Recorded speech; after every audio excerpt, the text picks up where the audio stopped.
So come with me into my common sense corner for a moment. How hard is it to change behavior? It's really difficult, isn't it? I mean, just think of some of the behaviors that you wanted to change within yourself. How challenging that has been. So with that in mind, is it easier to change behavior or is it easier to change process? In other words, is it easier to get somebody to make 10% more phone calls than it is to train them on being more effective in those phone calls and actually have them do a better phone call? Which one is easier?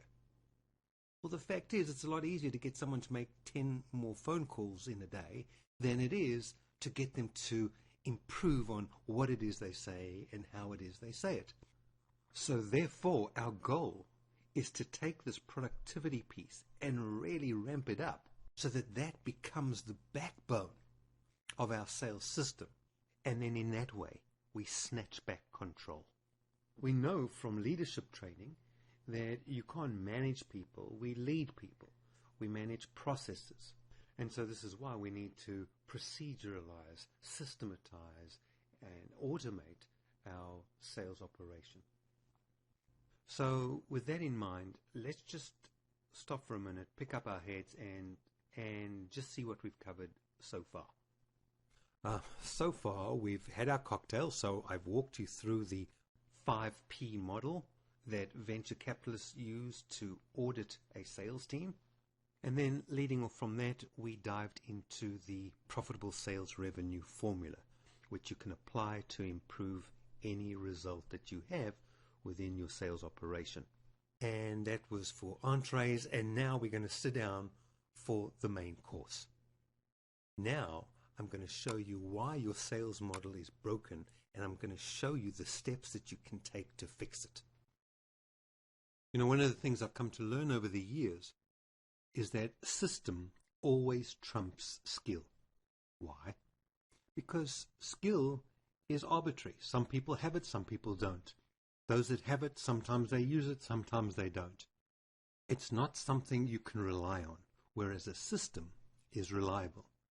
So, you know, if you just look at, say, the McDonald's model is a system where they can take a 16-year-old or a 14-year-old and teach them how to make a burger without burning it because they follow a system. For years, we have believed, or we've come to see, that maybe selling is more art than it is science. I mean, just think about where we've spent our money. We've spent our money on training our salespeople, improving their skills, improving their tactics, improving their strategy. And really, if that really worked, why don't more companies spend more money on training? Because we know that the results of training are unreliable. On the other hand, as I said, a system you can count on. And yet, how many sales organizations still are procrastinating whether they should get a CRM or not, whether we should automate parts or all of our sales process or not? So this very clearly demonstrates where our priorities are. Let me give you a classic example to illustrate the point. See if you can relate. So I know I see many industrial products and services companies where they have a pipeline that is made up of their salespeople's best guesstimate, assumptions, salespeople's evaluations or judgments or assessments as to how far the prospective company is along the pipeline. So there'll be percentages. Well, I think he's 60% likely to close, or 30% likely to close, or 80% likely to close this month. And we know that most of those percentages are just rubbish. They're just thumb-sucked out of the salesperson's behind. There's no science behind it. It's just a guess to give you a number. On the other hand, we've worked with a number of sales organizations, re-engineering their sales process, and what we've created is a gate system. So because they have identified the various gates within the sales process, they weight each gate. So as an example, once a prospect is qualified, let's say through the BANT system, so they've got budget, they're speaking to somebody of authority, there is a need and the timing makes sense. That qualification then gets weighted. And from there you can then move to the next gate. And that gate has its own weighting until ultimately there's an accurate representation of where that customer is in terms of their readiness to go ahead. So that every opportunity in the pipeline is weighted against very clearly definable actions that move the sale forward. This is a system, and this system helps us to clean out the rubbish that's in our pipelines, instead of just relying on the gut feel of the salesperson, which is most often wrong. This is why we say system before skill, science before art. And the science is the recipe. The science is the system. The science is the process. System will always trump skill. Science will always trump art. And in fact, you know what? Let me just stop here for a moment. Let me see if I can find that slide. I wasn't going to introduce this, but I think it'd be really good for you to see. There are 4 types of salespeople. Let me just find that slide.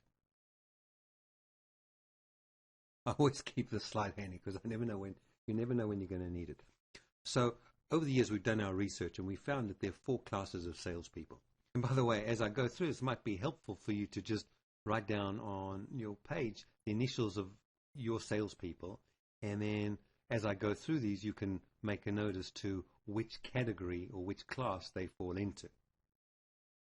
First class is you have the rainmaker, and they only make up between 2 and 5% of the sales population. So these are your natural gifted, your natural talented salespeople who can make sales for whomever, whatever. It doesn't matter what they're selling. And we've all seen people like that. You probably wished you had some people like that, or maybe you wished you hadn't, but they only make up a tiny percentage of the population. Then we've got our solid citizens, and these are people that have been around for a while. They make up 18 to 25% of the populace. They're experienced, have many years of education and street smarts behind them. They've hung in there. They're generally pretty well trained. They've got good product knowledge, and they follow their own kind of premeditated, tested process that they've used over the years. Then you've got another 20 to 30% of the population, which we call lemons. And these are salespeople that we can't even really call them salespeople. That's why we call them lemons. And they kind of stumble over ready-made sales. They're never going to make it. You've come across these people. The best sales job they ever did was at the interview, and they're just never going to make it. Then we have what we call the potentials. So these people could go either way, and they make up between 40 and 50% of any sales team. These people need training. They need coaching.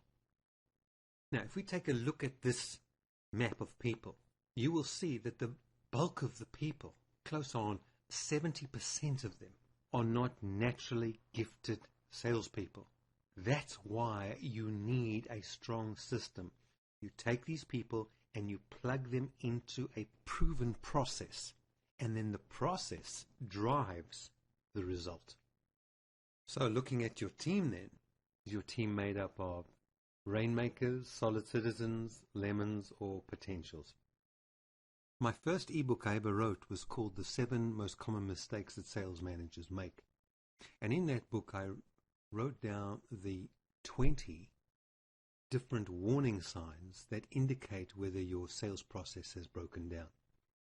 So rather than go through all 20 with you here today, just in view of the time that we have, I want to go through the top 9 with you. So as I go through these, just write down which one is most applicable to you. So the first one, and just write down the number. So the first one is your sales force interacts solely with your customer's purchasing department, and they never get to meet genuine decision makers. That means that most of the sales discussions typically will revolve around price. Number 2, management keeps fiddling with the incentives of the sales team in the hopes that it's going to drive better profit margins and better sales.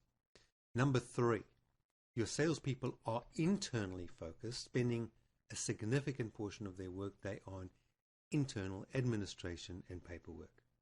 Number 4, your sales process is designed with sales outputs in mind rather than from the customer's viewpoint. So it's not a customer-centric sales process. We sell the way we sell. We don't sell the way our customers buy.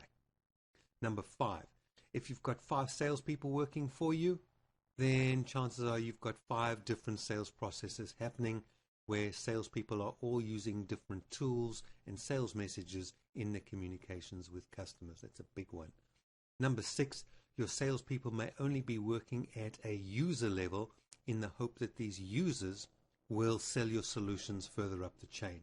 Number 7, your process doesn't have easily measurable outputs at the end of each phase, which allows you to identify where along the sales pathway your people are at any one time. Then number 8, your current sales process doesn't really help to close sales. And then finally, number 9, you're relying on the best guess of your salespeople to tell you when a pipeline prospect is likely to eventuate.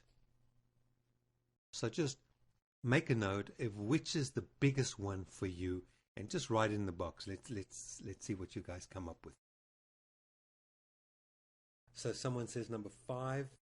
There's a number 4, 3, 1, 4, 6, 8, 8, 8. The number of 3s here. 7, 9, 9, 4, 8. Okay, great. Thanks, guys. All right, so we know that our sales process really is not working. And intuitively, let's face it, we knew this all the time.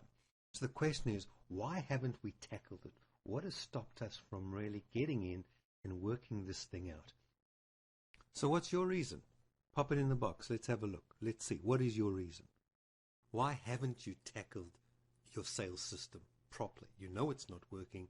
Why haven't you dealt with it? Time. Jamie says time. Time. Resources. Didn't know it was important. Resources. Time. Time poor. This is an interesting one. I hire good salespeople. They should do the job. Yes, if only that was true. Okay, yeah. Time. So time is obviously a big one. Resources is a big one. So, okay, what I'm going to do right now, I'm going to bring in a calculator and we're going to work through a case study so that you can get a sense of just how much your current sales process, your current sales system is costing you. And I'm going to do that in the hopes that it'll motivate you to get in and make some changes. Get in and set up a new system that starts to deliver regular, consistent results. Then once we've gone through the calculator, I'm going to walk you through step by step through the 4-step sales machine process so that you can literally swipe, cut and paste and apply, use it to actually completely flip your sales process. So it's not an instant solution. It's a model, a project model, which will show you what to do, when to do it, and how to do it, so that you can totally get your sales process on track and make it work for you, turning it into a system that delivers consistent sales results. Sound good? Okay, let's bring in the calculator. Right, so the first thing we want to look at is what are all the factors that contribute to the cost of sale. So I'm just going to give you a list here. Okay, so these are all the factors. Number 1, you've got total individual salary package, so that's plus super and all on costs. 2, if you've got travel and accommodation. Now, some of you I know you've just got internal teams, so there's no travel, but for some of you I know you've got people that are out on the road. So travel and accommodation. 3, supporting materials, brochures, samples, memberships, etc. 4, overhead allocation. How much have you allocated per individual? Incentives and commissions. So you want to include all of your incentives, commissions, and bonuses. Mobile phones, vehicles, laptops, etc. Any training or coaching, or whether it be product training, anything that you pay for in terms of training. And this can obviously include conferences, etc. Then sales support. If you have to allocate, if the team are using an internal resource, sales support, that's got to be allocated per individual. Reporting and sales management. So again, all those costs need to be allocated appropriately against each individual. Any software licenses, any other activities that support the sale. So that's kind of an overview of the factors, and then what we're going to do is we're going to show you how this number applies to your sales process costs, so we can actually work out from this your cost per qualified lead, or your cost per proposal, or your cost per presentation, and the big one, obviously your cost per sale. So let's dive into it. So this is actually a real live exercise. So let's just take a look, and you'll see how much, in this particular example, how much the sale is really costing them. So in this particular example, you'll see that the individual sales reps on average have a total salary package of $105,000. And in this particular case, the company had 4 sales people on the team. So a total of 420. So then we've got our overhead allocation, we've got our average commissions, we've got our supporting materials, sales support, sales managers, software licenses, training, travel, any expenses, tools, mobile phones, etc. And there was also a recruitment cost, so that was allocated across each individual as well. So if we have a look here, what we've said is that the total cost of the sales team per annum is $682,000, and the salesperson is $170,000, nearly $171,000, right? The cost of the sales team per week. So what I'm now doing is I'm breaking it up per week, and then per day, and then per hour. So let's just take a look at the sales person's hourly rate, because this is the number that we want, okay? You break it down till you get an hourly rate. Salesperson's hourly rate is, let's close on. Now, what we can do is we can then take that hourly rate, and we can then work out, let's assume, and in this case, we assumed that they were giving us 30 calls, so we could then work out every single call was $25. Because they only had, out of the 30 calls, they would generally get 3 or so discovery discussions. We could work out how much a discovery discussion was costing us. And then we could work out how much a demo actually really cost. And what was interesting is, because of their conversion rate, which was 1 in 6, we actually determined that their cost of sale was nearly $4,500. Now, obviously, we've just used averages here. But the interesting thing about it is that the profit margin on this particular product that they're selling is only $3,500. So you can see why they're going backwards, right? Okay. Now, if I look, just by the way, if we go to the cost per contact, and we said at 30 calls, just having studied that organization for a week, it was more like 20 calls. In other words, it was actually costing them $37 per contact. So now that we understand the true cost of what we're dealing with here, let me walk you through how we actually, just got a question here from Joseph. Can we get this spreadsheet? Like I said, I'm going to send you the PowerPoint, so you'll have it there to use for your own benefit. So looking at this model, $98 per hour, per sales hour. So here's my question. Why would you have somebody who is costing you $98 per hour invest their time doing work that essentially you can find somebody else to do it for $25, $28, $30, $35 an hour? So in this particular case, we had the salespeople, they were trawling for their own leads.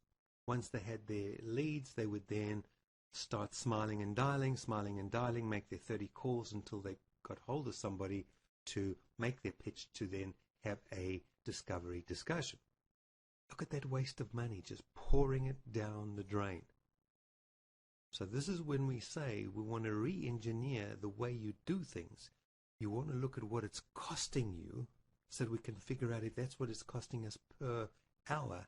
How can we shrink that dollar amount so we can start to make our team more profitable?